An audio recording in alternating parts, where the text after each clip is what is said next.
A paz seja contigo, meu irmão, minha irmã. Quero compartilhar com você algo sobre avivamento espiritual e alguns avivamentos que ocorreram na história da igreja. A palavra avivamento significa de forma bem simples fazer reviver ou renovar. Num avivamento, os não crentes são alcançados, os crentes são motivados. Na história da igreja, tivemos grandes avivamentos, onde muitas pessoas foram tocadas e despertadas para a realidade da vida em Cristo. Num avivamento, há grande movimento de reuniões de oração e principalmente um retorno às Sagradas Escrituras, reconhecendo o seu real valor na vida do cristão. Uns poucos olhavam todos esses movimentos com um olhar crítico, taxando os movimentos de emocionalismo e subjetivismo vazio. Mas de uma coisa podemos ter certeza: esses movimentos, como sendo obra sublime do Espírito Santo, causaram um grande impacto na vida espiritual das pessoas e tem-se muitos eventos de avivamentos na história. Eu quero começar contando a história de John Wycliffe.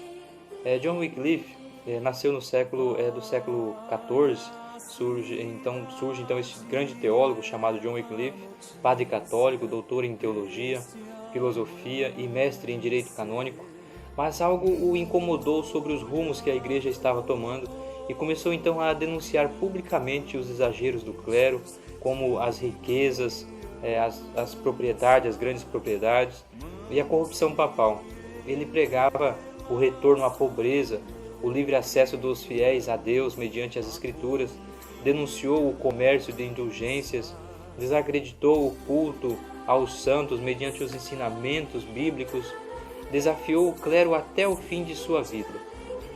As suas doutrinas depois foram condenadas como heréticas pelo Papa Gregório XII, mas o seu pensamento revolucionário se espalhou entre o povo, acendendo então a centelha do grande despertamento da igreja no século XVII com Martinho Lutero.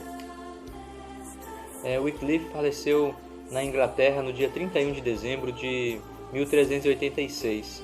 Ele pode até ser uma pessoa desconhecida na história, mas foi com certeza um instrumento usado por Deus para abrir caminho para o grande despertamento que sacudiria a Inglaterra e o mundo alguns séculos mais tarde, com a reforma da igreja, levando então muitas pessoas, muitas almas aos pés de Cristo, em um genuíno arrependimento e conversões verdadeiras, tendo como única via de acesso a Deus Jesus Cristo. Então este foi um resumo da história de John Wycliffe e o início de grandes avivamentos, de grandes despertamentos da história da igreja. No próximo vídeo vou falar sobre John Huss. A paz seja contigo, fique com Deus e até o próximo vídeo.